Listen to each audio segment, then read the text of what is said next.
Um, all right. Good afternoon. My name is Rosemary Riel. I'm the Assistant Director for Academic Service Learning at SOURCE, our community engagement and service learning center for the schools of public health, nursing, and medicine. I'm joined today by our very, very new Assistant Director, Saquon, and I'll let him introduce himself as well. Greetings, everyone. My name is Zev Saquon Manka. I'm new here. I'm the Assistant Director of the SOURCE program, and I'm happy to be here and to be serving you all. All right.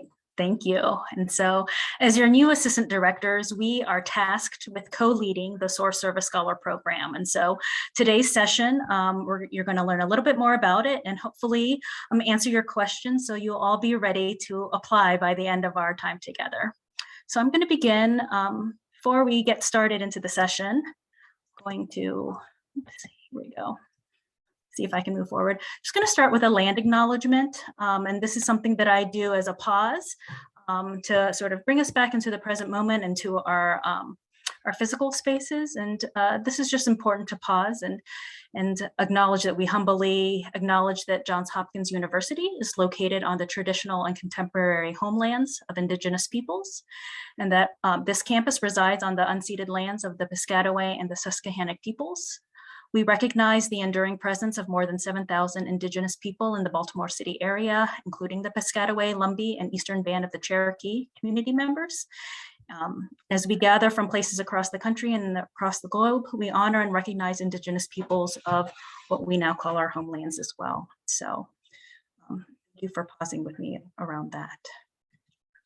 So today's session, we're going to connect together around, there we go, agenda, bit of an overview of the SOURCE Service Scholars program called SSS, some examples of projects, the student responsibilities, so our ask of what the role of a service scholar is.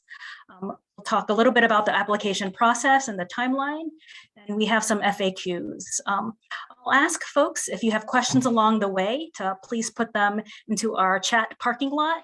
And hopefully Saquon can also help me manage the chat as well and give me a heads up, and we'll try to integrate answering some of your questions along the way. All right. So the SOURCE Service Scholars Program is a unique opportunity. It's one of our long-term commitments to Baltimore community-based organizations. So if folks know about SOURCE and our center, there's lots of ways that our students become involved and get connected to the Baltimore community. It could be a one-time service, ongoing service, et cetera. But our SSS program really is a long-term commitment. So it requires a minimum of 150 hours of service across the academic year. So that typically starts, you'll start some training in June. The core of the project activities will happen September through May. There is a stipend associated with the becoming a scholar, $1,750. And again, the request is maintaining a consistent presence with our CBOs. So SOURCE has our partners with over 100 community-based organizations across Baltimore, in East Baltimore, and across the city. We're very focused on place-based justice. And so we work with our CBOs on specific projects identified by our contacts and our partners there. And we linked students enrolled in our JHU Schools of Public Health, Medicine, and Nursing. And scholars, in addition to the relationship building and learning that they'll be having with their co-educators, with the CBOs, preceptors, and staff, are also called to lead small teams of student volunteers on specific projects. And so that's sort of the double role there of the service of really getting to know a community-based organization intimately, and then motivating and mobilizing your peers. You'll receive training as a scholar from SOURCE, and we'll cover service learning theories and reflection practices. So service learning really is a pedagogy. Critical service learning is a pedagogy that brought me as a professional to source. And so you'll be learning about those theories and reflective practices. Some of the other skills you'll be touching on is reviewing your values and ethics, kind of roles and responsibilities with your CBOs, developing communication and teamwork skills, again, on 2 different levels of service, one with the CBOs and one as a leader, a student leader, for managing a project, a specific project. So you'll be a project manager who will be part of a team to recruit volunteers, create deliverables that will be helpful and meaningful for the partners, and reporting on those outcomes. And so those trainings will be delivered through our Source Service Academy, which we will hold throughout the academic year. It's not every month. The Academy sessions are held about every other month. So scholars will be required, to participate in those. And then scholars will also be assigned advisor, a mentee or mentor. Saquon or I will be assigned and will be guiding with you. We'll be accompanying the scholars along the way, in addition to the support you'll be receiving and the guidance you'll be receiving from preceptors. So that's the program in a nutshell. And so what projects? What will we actually be doing? And so the projects can be used for academic credit, but it's also co-curricular as well. And I'll just give you a flavor of what some of the project areas would look like. So projects are developed by our CBO partners. So we've put a call out earlier this spring to our CBO partners for projects and they will also identify a preceptor. And these projects are really what I would say are sort of strategic areas of growth for our community partners, and they would need support from a project manager, from the scholar. So again, typically we'll have up to 15 source service scholars for a cohort.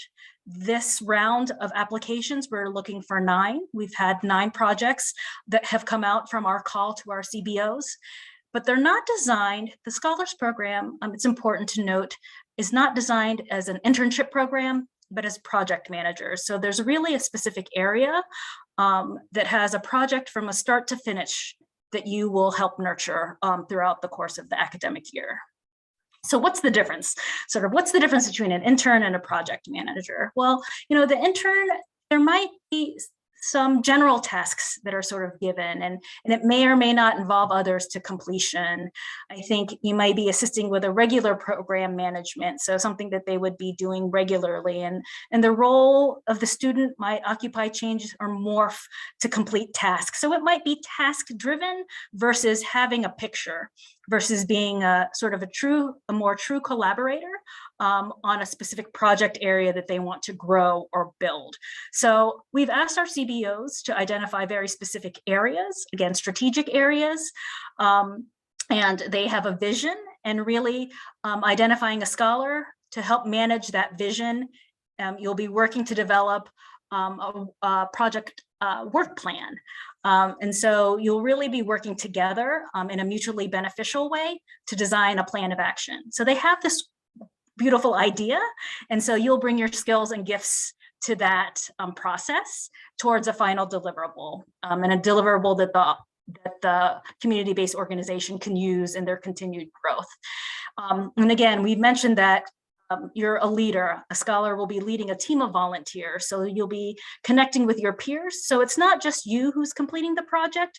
You could think about yourself as like you're developing a team project, and then you'll be a part of engaging your peers in the medical school and across all of the health professional schools to help you move the project forward, and to develop a strategy together to complete the project. So I mentioned that you could use this project for academic credit. So many people in the MPH program have used some of their source service scholar projects for a practicum or capstone. So our source office does work hand in hand with the practicum office for MPH. And so we would be able to work together with you to make sure that you're also meeting those competencies and those requirements for a practicum and a capstone. The scholarly concentration is something that is medical students, I think, typically complete between their first and second years, if I'm not mistaken. And depending on the project, again, we'll work with you to see if the project design is something that could be integrated and perhaps blended or utilized into your scholarly concentration. So the Scholars Program isn't exclusively for academic credit, but if we're creative and we are part of the planning process, it could be. And so these are just some of the areas, just to give you an idea of when we ask for projects from our partners, what they could look like and what they've looked like in the past. It could look like implementing a health-related curriculum. So it's really developing a plan of, maybe they have a project, a health curriculum that they think would really be a great fit or really boost their current programming. Well, scholar would work around, developing, how could we implement that? What would the implementation plan? What would some research behind that? And would then recruit volunteers perhaps to implement the curriculum. And so, that's one to sort of begin to distinguish what is and what their volunteer and team role could be. It could look like community outreach. Some of the scholar programs have had their projects be a way of extending their work and doing some community outreach, building out their stakeholder groups, doing some perhaps needs assessments or evaluation for different stakeholders that they work with in the community. So it could have a community outreach bent. Projects could have an advocacy bent. So depending on the CBO and their mission and their vision, they might need, maybe their next level of growth is developing a social media strategy or engaging volunteers. Maybe it's building out their volunteer program. So a lot of this, it's the priorities of our community-based organizations. So we are coming to help walk alongside our partners to build out sort of their next strategic vision for their organization and to continue to offer quality services. So this is just a snapshot of what we expect of our CBO preceptors. We've asked them to have 2 points of contact because you may know many of our nonprofits and community-based organizations sometimes have a lot of turnover in their organizations. And we've found that it's been very helpful to have at least 2 points of contact just in case folks leave the organization, et cetera, that there's someone else in the organization that knows about the scholar, that knows about the project, and can kind of help bridge in the event that there's some turnover in the organization. They'll have to complete some of our preceptor modules, so we'll have an onboarding with your preceptors as well. We ask them to have regular and frequent meetings with the scholar. We ask them again to have some guidance. So the projects are project ideas that they want to grow. And so they're really going to be your mentors and guiding to make sure that you stay on the right path and that any of the ideas, wonderful ideas that you'd like to implement kind of are lockstep with their values and their vision for the project. And then again, working with scholars to start thinking about the sustainability. Where will this project go? What kinds of deliverables will they need so that the work and the efforts that you're putting towards the project can have some life after? It could be leaving a resource manual. It could be, developing other materials that the staff and the organization could continue to use after your scholar program is ended. We've asked them to, do a mid and a final year evaluation. Again, those are our check-in pieces.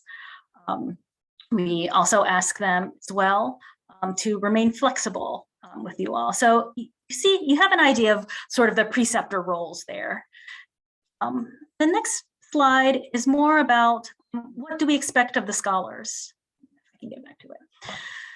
Again, you can see how the partnership, you go along side by side, co-creating a work plan, expanding your project management skills that you might be coming with, attending our academy sessions. So this, we expect you to meet regularly with your preceptors, meet regularly with your volunteers as you recruit them. And when you recruit them may be different. So it could be, you might be someone who's recruiting your team and developing your team like early on in the project, and some might be in the spring semester. Again, working with us to develop your mid-year and final evaluation, those are always good opportunities to have a reset.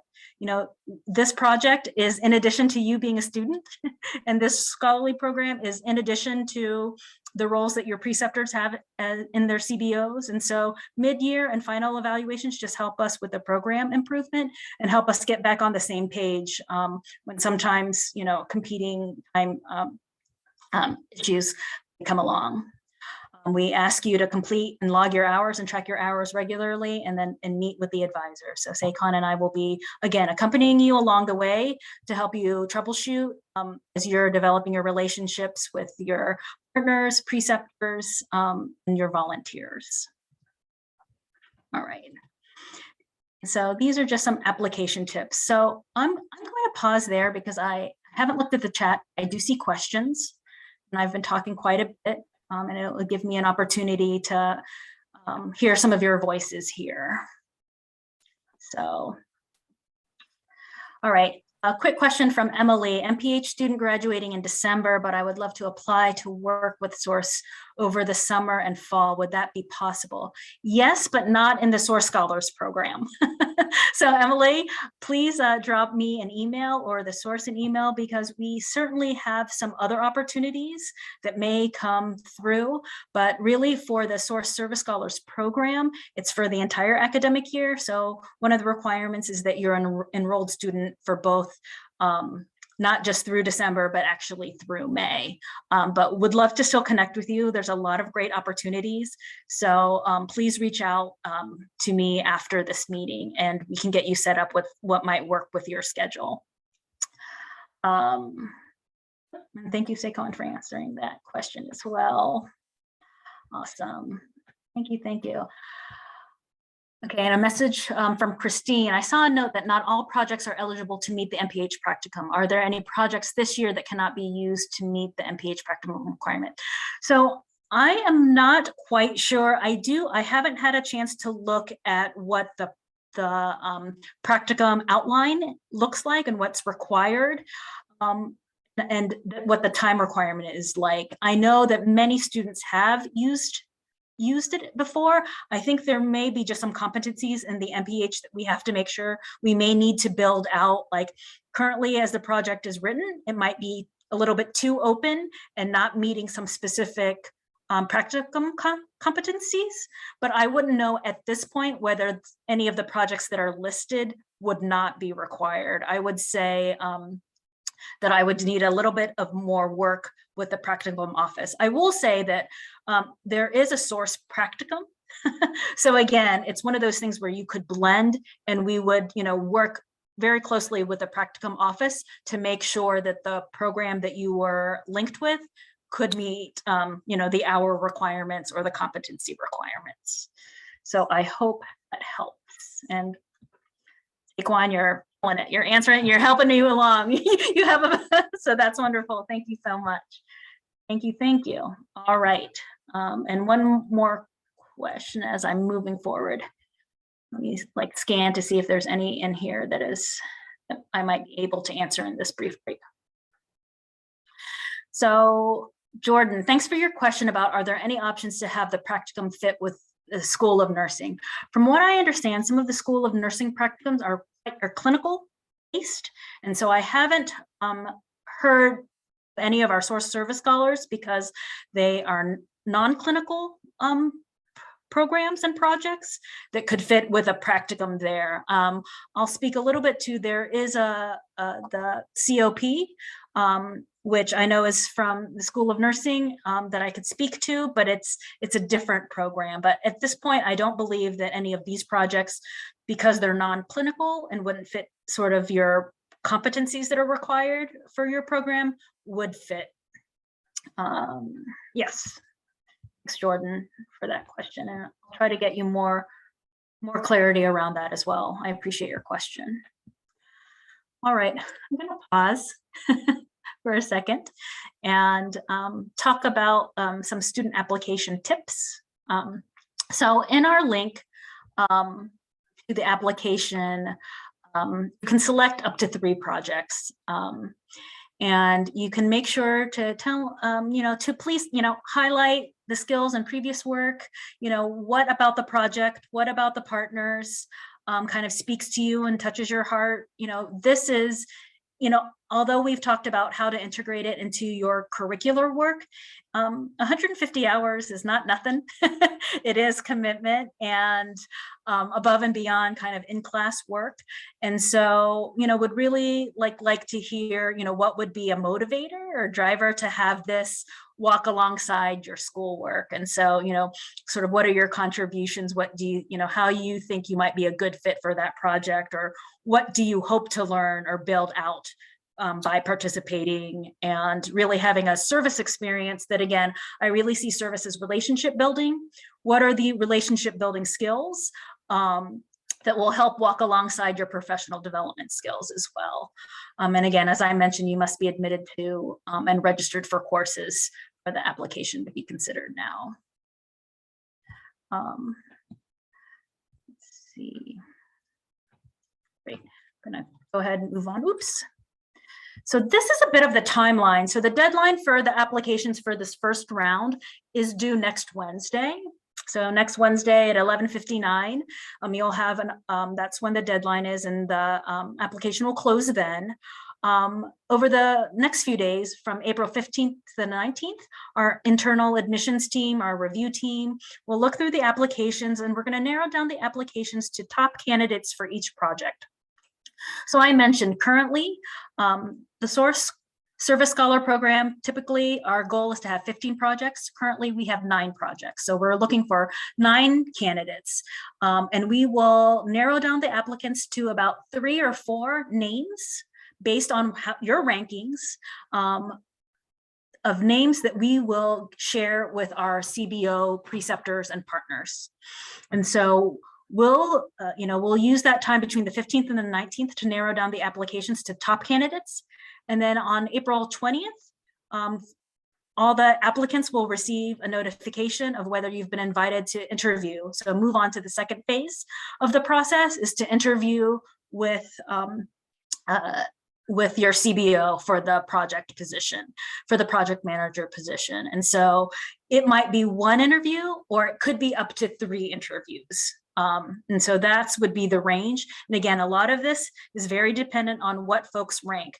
We've also told our CBO partners that we can't guarantee that students are going to rank your program in the application. And so our CBOs, while they have these proposals and these are their ideas, if no candidates apply for their project this round, we'll probably roll over their projects into a second round. So there will likely be a second round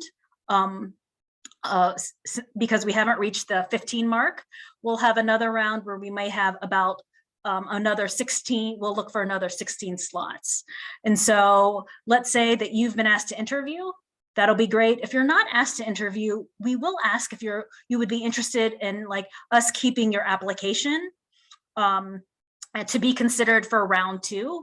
But in a round 2 consideration, you would have to go through the ranking part again and answer the questions about how you would rank the second round projects. So we'll have about that block of period where we'll be connecting the CBOs with the candidates to interview. They'll have that period to do it by phone, Zoom, in person. You'll be coordinating that with the CBO interviewer. And then on Monday, May 2nd, we are going to be receiving everyone's rank orders. So the preceptors will give us their rank order of 1, 2, 3. Students will give us their rank order of 1, 2, 3 of those that interviewed. And then we'll take another day or 2 to then do our magic, with matchmaking. And I will say that I'll lean into that we will, give preference to our preceptors and to our partners about what they've ranked as well. And so we'll conduct our final matching, and you'll know, by the end of that week, May 4th through the 6th, if you've been linked to one of our 9 projects that are currently available. So, and then, we'll move on from there. You'll have about a week, 5 business days to just confirm that you are on board and want to join us. So that's the timeline. Thank you, Izat, for putting up the application link and the project descriptions. And so the project descriptions, I can't emphasize enough to look at that, read through those, read through the organizations. Our source website, have a little bit more about the partners. Go onto the partners website, do a little bit of your homework, and really, bring to life a little bit about how you think that you might bring a unique contribution to that project. All right, so I'm gonna move back. We have about 15 minutes. Are there any other pressing questions that folks have and want to put in the chat now before I jump into some general FAQ kinds of questions? Does anyone have anything they might want to ask before I start that piece? Any questions about the application process? Application process, it's fairly straightforward. We ask some general information about who you are, why you're interested. There's the ranking question. So we'll ask you to, if there's only one project that you're interested in, you only want to do that project, you can only put one. And then, for ranking second or third, you wouldn't have to, you can just put not interested in a second, preference not interested in a third. I mean, that would limit you, but if you're committed to only one project idea, then you could do that. You're not forced to, although I would strongly encourage folks to put a second and a third of interest if the program sounds interesting. And then there's another piece there where you will have to upload a CV or a resume. So that's required. And then there's a section there for a reference, which I will talk a little bit about. That at this point in the application process, do not have to put in who your reference is, but we would like you to, in the event that you are accepted and move into the interview phase, we will ask you for that contact information. So, if you know of someone who would be a great a reference or recommender for you, please put that person's name down and give them a heads up that if you get through to the second phase, they may be contacted for a reference for you. But at this stage, it's not required. Only as you move into the second phase of the interview phase will we reach back for you for that information. If you don't have anyone in particular in mind when you're filling out the application, just don't let it be a barrier to submitting your interest in your application. And then the last piece of the application, once you see it, will have some scenarios about how would you deal with different situations. And those are very common situations that the SSS program has encountered in the past. So no right or wrong answers, just how might you deal putting yourself in those scenarios. All right. So I'm gonna go through some of these frequently asked questions. And then if folks if they stem any other questions, again, please put them in the chat. So how and when will the 1750 stipend be distributed? So the answer is scholars receive the stipend in 2 installments, typically in December and May. In order to receive the stipends on time, scholars have to confirm confirm by completing all the assignments and updates about work progress and that they're fulfilling their scholarly commitments. So we are in touch with you along the way. And as we've mentioned before, we really require folks to log in their hours, and we're going to be using a platform called Hopkins Engage, which will help us to kind of track hours. And so typically by the midpoint, by December, we are hoping that folks are completing about 75 hours of committed scholarly work, work with our partners, et cetera. And so it's usually in 2 installments, half in December and then half at the end of the project. Can I continue as a scholar after the academic year ends? So absolutely.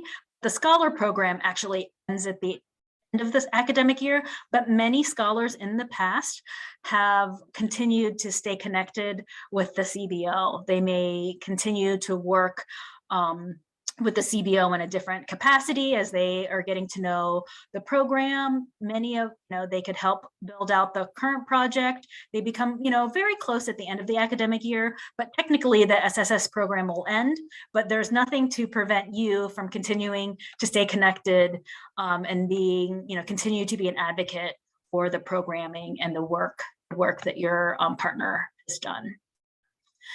Third frequently asked question, when will I be assigned a source staff advisor and how often will I have to meet with the advisor? So you'll be assigned a source staff advisor after you've completed your first summer assignment. So during the summer period. So once we've finished the second round of applicants, the second round of projects, like we get another six candidates. That's when all of our scholars will be divided between Saquon and I, and we'll be connected with you over the summertime, again, to help guide the project sessions. All right. Next question there is, do I have to attend all the Source Service Academy sessions? Answer to that question, you could guess it, is yes. The Academy sessions are part of the commitment. They're part of your hours. It's part of the Scholar Program. Session dates will be communicated clearly in advance. Currently, according to the information sheet, it's Wednesday evenings. They have been online. Moving into the next academic year, we will likely have them in person or minimally hybrid. Again, it's a real opportunity as a cohort to come together and build skills alongside the project activity. So really, and it's an opportunity to troubleshoot, to share across issues that you're encountering in your scholarly projects with your partners. And so I think they're really important opportunities. Again, skills building, relationship building. This is where we do our community building during the Academy sessions. And again, they're held about every other month. And during the off months, you're still meeting with your advisors. We're still encouraging you to have, to read, to reflect, and to, complete, personal learning activities so that we could really help support the project development along the way. A question here about community outreach program. So this is in the School of Nursing. So is the community outreach program at the School of Nursing the same as SSS, or are they separate? Answer to the question is that they're different programs. And so they're both year-long experiences, both with our Baltimore based organizations, nonprofits connected to Source, but COP, I believe that is a course that is the texture of the commitment is more in the volunteer role than the program management role.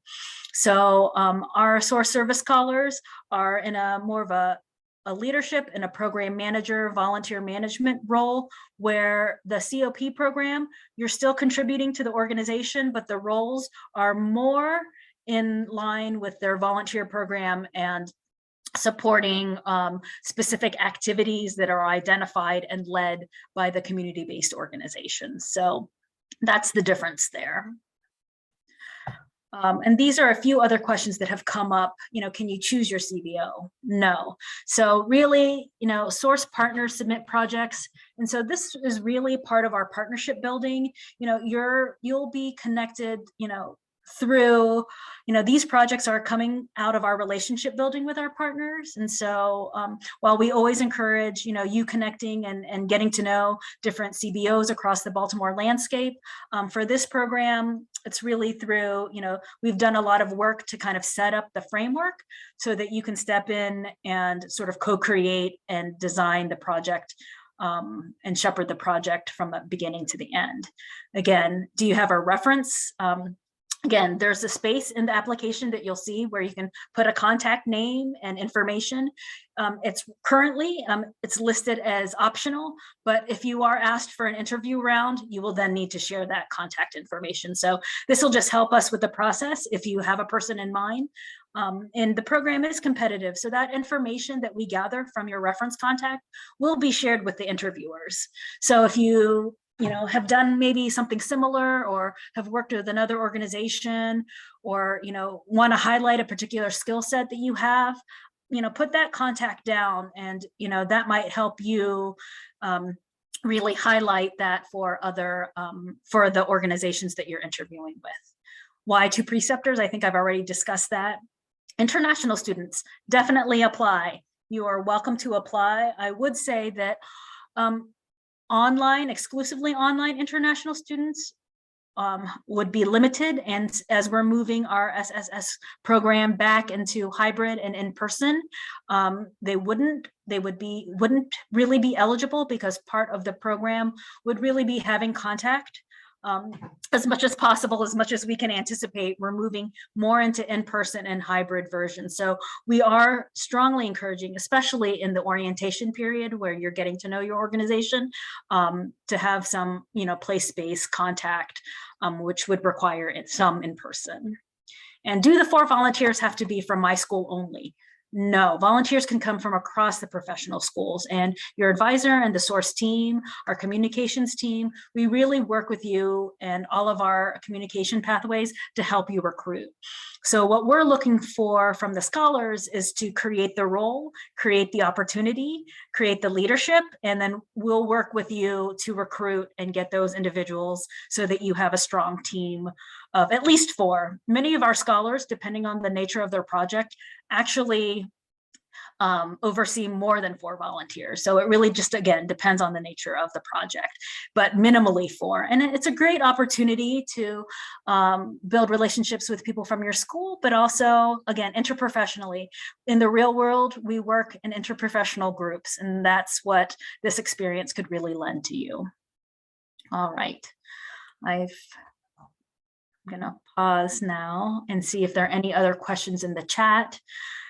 Are there questions that are lingering for folks? I think we have about 5 more minutes of your time. Any other questions coming up from our participants in the chat? Thank you, Saquon, for putting your email up as well. So this, according to this link, will be posted shortly. So if you have friends or other people who were interested, if you have questions about specific projects, I didn't name or list the 9 projects that are listed on our information sheet. If you have specific project or specific questions on the projects, feel free to email me. I'm in touch with those CBOs and can try to help build out whatever I can. Yep, I see a question in the chat. Let me see. And that's you, and that's Saquon. All right.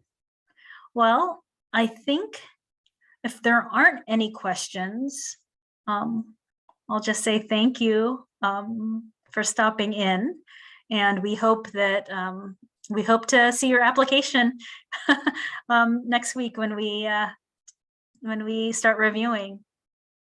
Thank you, Jordan. Your question about the School of Nursing, I'll continue to inquire, but yeah, please drop me a line, and I'll circle back with you around the practicum piece. All right. I'm going to stop sharing. All righty. Thanks, everyone. All right. Right.